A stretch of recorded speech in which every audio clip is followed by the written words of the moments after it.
From the moment Adrian Hale first sensed something shifting in his home, he couldn't explain why the air felt heavier, colder, almost as if the walls themselves were whispering warnings he wasn't ready to hear. His wife, Marissa, had been drifting into long silences, the kind that were not empty but overfull. Overfull of secrets, guilt, and something far more dangerous. Adrian convinced himself it was work stress, or exhaustion, or maybe even boredom, because the thought that it could be something darker, something humiliating, something that would shatter the ground beneath him, was too unbearable to entertain. But the universe has its own cruel way of exposing truth, especially when someone is trying desperately to bury it. The warning signs came slowly at first. Her sudden obsession with dressing better for casual outings, the new perfume she insisted was just a gift from a co-worker, the late-night phone vibrations she always checked away from his eyes, and the forced smile she wore whenever he asked if everything was all right. Yet nothing prepared him for the night she returned home glowing with a strange excitement, an excitement that didn't belong to a married woman returning to her husband, but to someone returning from being validated by a fantasy she wasn't supposed to touch. That glow haunted him. Adrian spent hours pacing their glass-walled living room while she slept, replaying her coldness, her avoidance, her strangely rehearsed explanations. His mind tormented him with possibilities, each sharper than the last. A storm grew inside him, one fueled by the fear every man prays he never has to face, the fear of not being enough. And then, like a knife slipped between the ribs, came the moment she made the confession that didn't feel like a confession at all, but more like an announcement she had already justified in her mind. She spoke with a casual cruelty that cracked something deep in him, telling him she needed to spend one night with the man she had always admired, the man she foolishly called her lifelong crush, as though that title made it less harmful. She acted like it was nothing, like it was a harmless wish she deserved to fulfill, as if loyalty was an outdated concept and marriage was a contract that could be paused whenever her desires demanded attention. In that moment, Adrian felt the room spin around him, his pulse hammering in his throat, disbelief turning into a quiet, suffocating panic. He waited for her to laugh, to say she was joking, to claim she was testing his reaction, but the laughter never came. Instead, she dismissed his shock, shrugging off his pain as if he were the irrational one, as if her betrayal was simply a modern arrangement he should accept with maturity. She didn't see how her words sliced into him. She didn't see the way his entire world tilted off its axis. All she saw was her own desire, bright, selfish, consuming. And as she turned away from him, completely unbothered by the devastation she had just caused, Adrian stood frozen, unable to breathe, unable to think, and unable to understand how the woman he once adored could become the person who now threatened to dismantle him from the inside out. This wasn't a marriage anymore.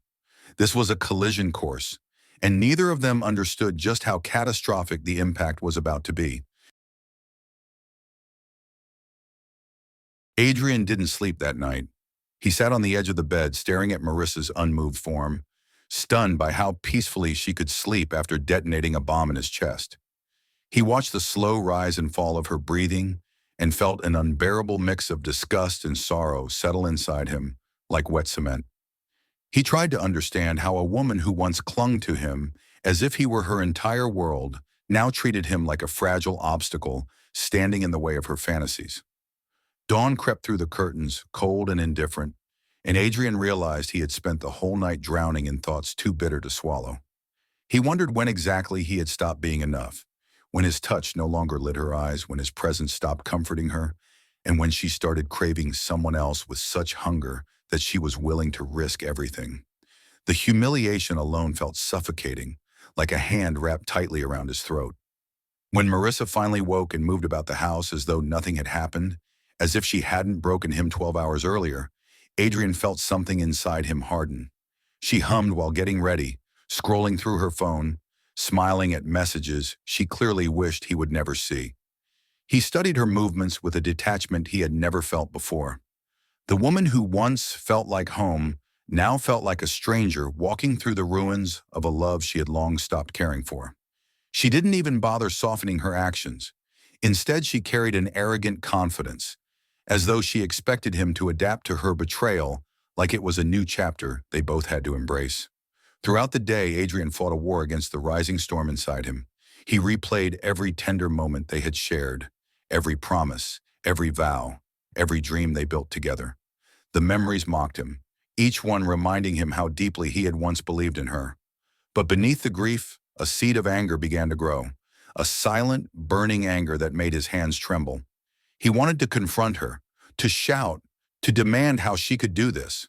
But every time he looked at her, he saw a woman who had already detached herself from their marriage, a woman who felt entitled to emotional chaos as long as it served her desires. How do you argue with someone who has already made peace with your pain? By evening, Adrian felt like he was wandering through his own life as an outsider. He stared at their framed wedding pictures, the ones filled with laughter and hope, and wondered how two people could fall so far from grace. He examined his reflection in the hallway mirror, searching for the flaws she must have seen, the ones that made her crave another man. But no matter how much he scrutinized himself, he found nothing that justified her cruelty. He realized then that betrayal had nothing to do with inadequacy. It was a choice born from selfishness, not his shortcomings. That night he sat alone in the dim living room, the silence pressing against him like a weight. The house felt unfamiliar, haunted by the ghost of the life he thought he had. He asked himself the question he had been avoiding. Could he survive this? Could he stay married to someone who dismissed his heartbreak as ridiculous, who treated his feelings like an inconvenience? He wasn't sure. The uncertainty gnawed at him with every passing hour. And as Marissa moved freely through their home, unaware that every step she took was pushing him further away from the man who once worshipped her, Adrian felt the shift. Something deep inside him cracked open, not with weakness, but with realization. This was no longer about a night with her crush. This was about a truth he had refused to face. She wasn't losing him. She had already let go. And now Adrian had to decide whether he would break quietly or rise in a way. The following days became a strange performance in which Marissa behaved as though her confession had been nothing more than a minor argument they would eventually laugh about, while Adrian moved through their home like a shadow learning to detach from the person who once felt like a lifeline. Every smile she gave him felt hollow, every touch calculated, every gesture a reminder that she had already rewritten the rules of their marriage without asking if he agreed to the new script. She carried herself with a disturbing confidence, the confidence of someone who believed she held all the control, who believed he was too emotionally dependent to ever challenge her decision. And Adrian, quiet and observant, allowed her to believe it. He watched her carefully, collecting every detail, every lie, every shift in her tone, every flicker of guilt she tried to hide beneath layers of practiced indifference. He realized she wasn't just chasing a fantasy. She was rewriting her identity around it, convincing herself she deserved a taste of excitement, even if it meant tearing apart the man who had loved her more fiercely than she ever understood. What Marissa didn't realize was that Adrian's silence wasn't submission. It was awakening. For the first time in years, he scrutinized the foundation of their relationship and saw cracks that had existed long before this betrayal, cracks he had been too blinded by love to acknowledge. Moments where she dismissed his feelings, times when she needed validation more than companionship, patterns where she treated him as a placeholder rather than a partner. This new betrayal wasn't born overnight. It was the final bloom of something poisonous she had been watering for years. Realizing this didn't lessen the pain, it deepened it, but it also armed him with clarity. He began studying her not as the woman he adored, but as the person she had become.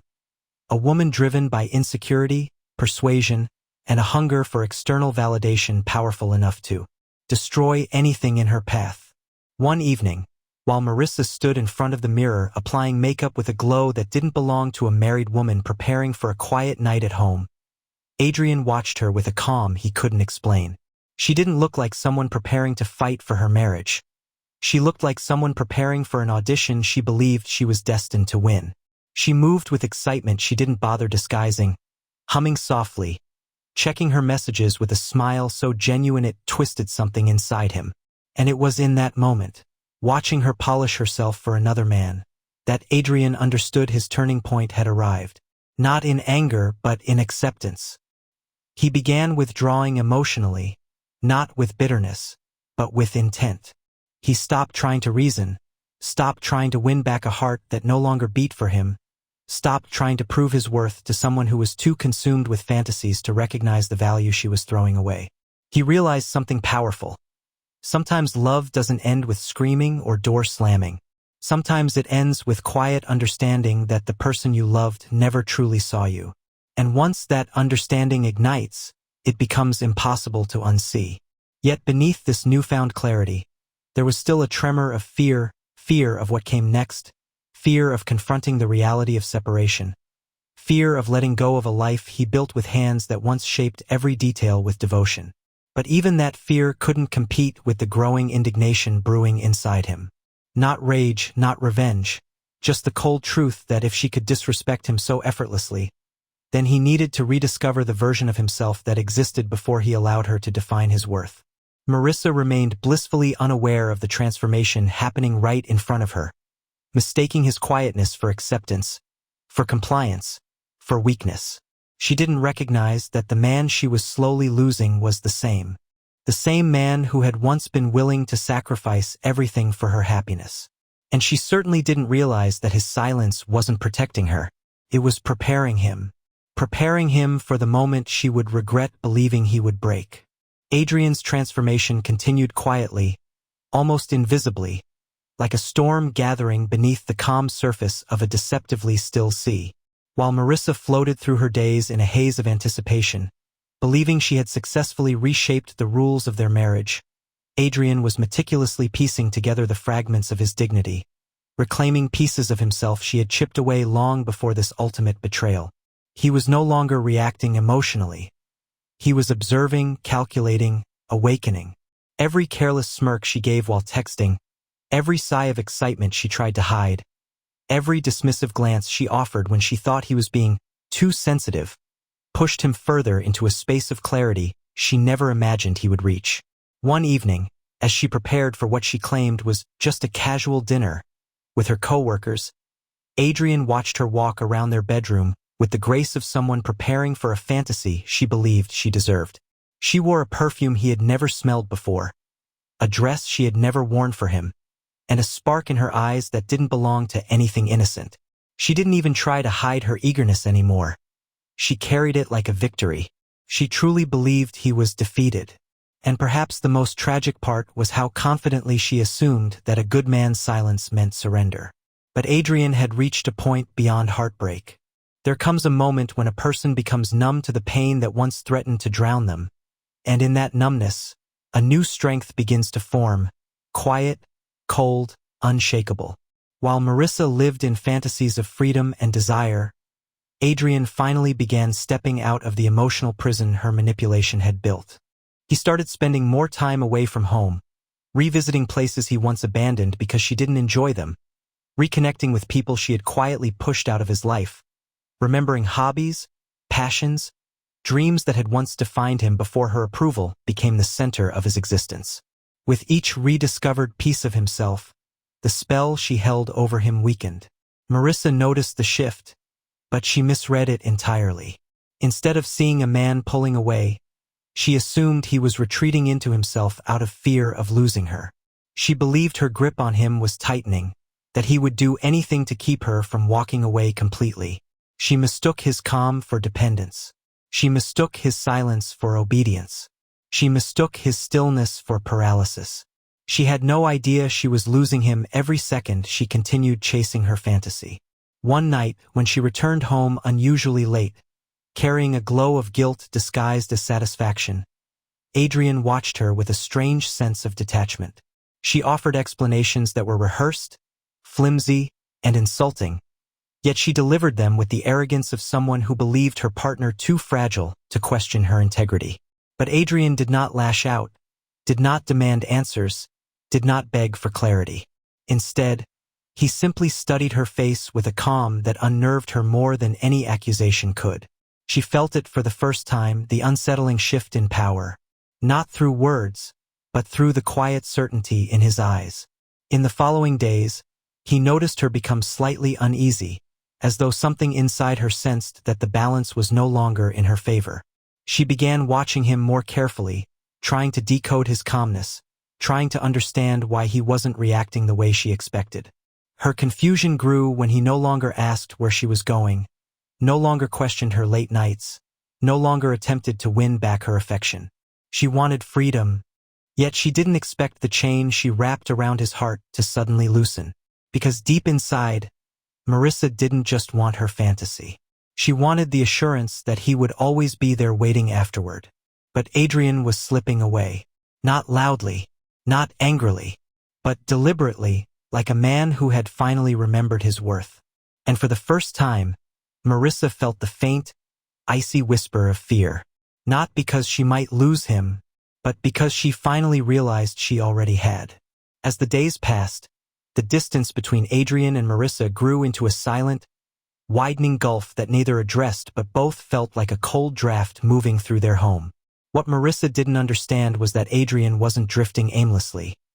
He was moving with purpose, recovering pieces of himself she once smothered with her insecurities and demands.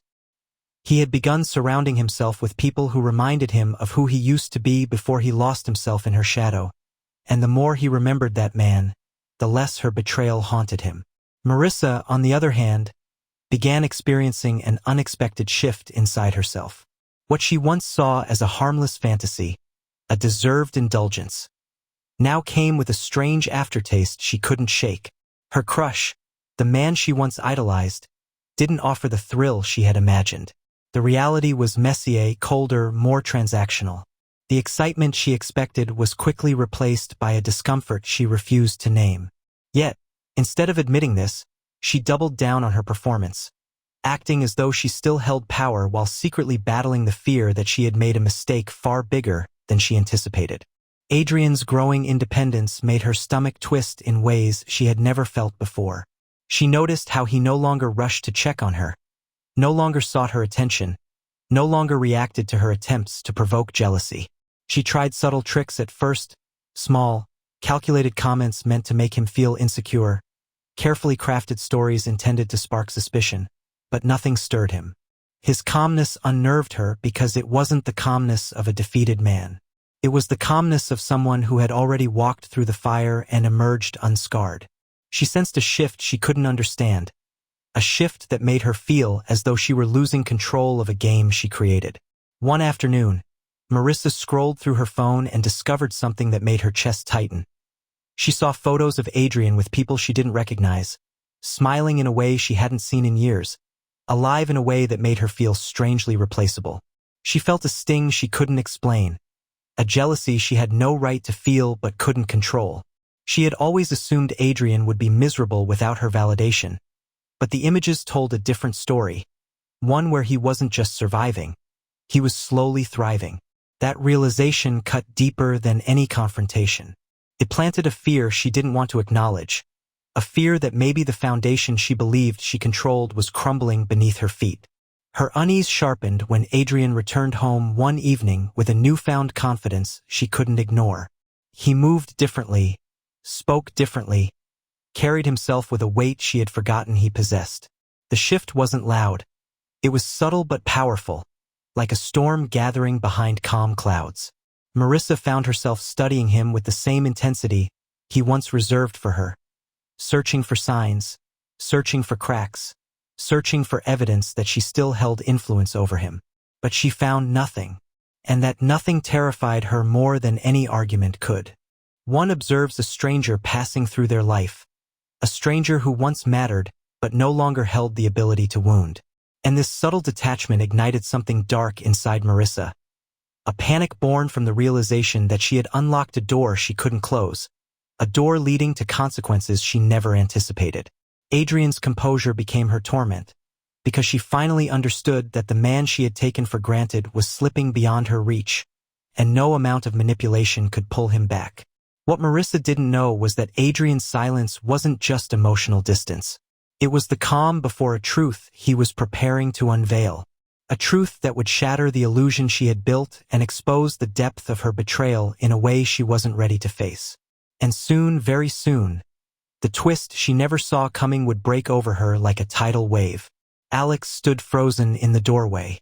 Not because of what he saw, but because of what he didn't. The hotel room was spotless. Empty. Silent. No candles. No music. No sign of Ethan. No sign of Emma. Just a neatly folded note on the bed. A note with Emma's handwriting. For a moment, Alex's heart slammed painfully inside his chest. He didn't know whether to fear the worst or hope for a miracle. With trembling fingers, he opened it. Alex, if you're reading this, something unexpected happened tonight. Please, don't jump to conclusions. I owe you the truth. He sank onto the edge of the bed, breath caught in his throat. I came here to do something stupid, something I thought would prove my worth. I thought Ethan was my chance at validation. But when I arrived, everything changed. Alex read faster, panic and hope twisting inside him like a storm. Emma had walked into the hotel lobby, heart pounding, rehearsing in her head the reckless words she'd said to Alex. Stop being ridiculous. It's just one night with my crush. Even she couldn't believe she had said it. She was spiraling, doubting herself, chasing fantasies to fill the emptiness she refused to admit.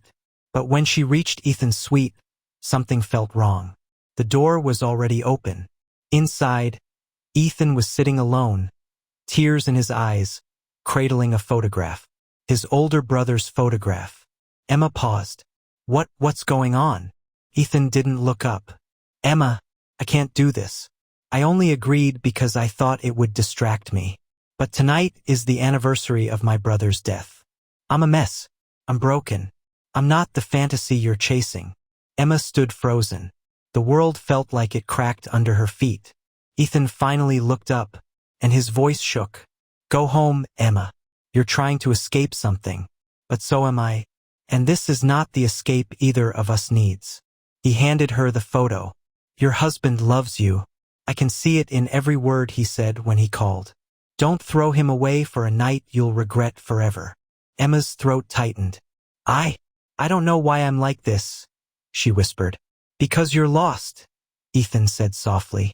Go fix the life you're about to destroy. That was when Emma left the room and wrote the note Alex was now holding.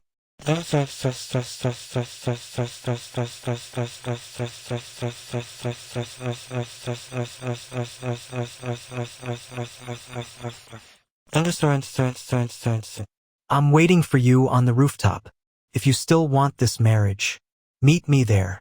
His heart thundering, Alex sprinted out of the room, up the stairwell, 2 steps at a time. When he pushed open the rooftop door, cold wind slapped his face, and he saw her, Emma, standing alone at the edge, crying, but still there, still waiting. She turned slowly when she heard him. Her voice was barely a whisper. Alex, I'm so sorry. I don't even know who I became. I hurt you. I humiliated you. I chased something stupid because I didn't know how to face my fears. Alex stayed silent. I was terrified that I wasn't enough for you, so I ran toward the first thing that made me feel wanted, and I twisted that into something ugly, something unforgivable. She took a trembling step forward. You didn't deserve any of it. Alex finally spoke, voice raw. Why? Why didn't you just talk to me? Emma broke. I thought I'd lose you if you knew how insecure I was. But I almost lost you because I didn't speak at all. Wind rushed between them. Then Alex asked the question that mattered. Do you want this marriage? Or just the idea of being wanted? Emma looked into his eyes, really looked. I want you. Not a fantasy. Not validation. Not Ethan. Just you. Silence. Then Alex stepped closer. You betrayed me emotionally, he said. But you also stopped before it became physical. He exhaled heavily. That matters. Emma's chin quivered. Can you ever forgive me? Alex didn't answer with words. He closed the distance, took her hands, and whispered, only if you walk back home with me. Not as the woman who ran away, but as the woman who chose to stay. Emma broke into tears and collapsed into his arms. The night that nearly destroyed them saved them instead. She never saw coming.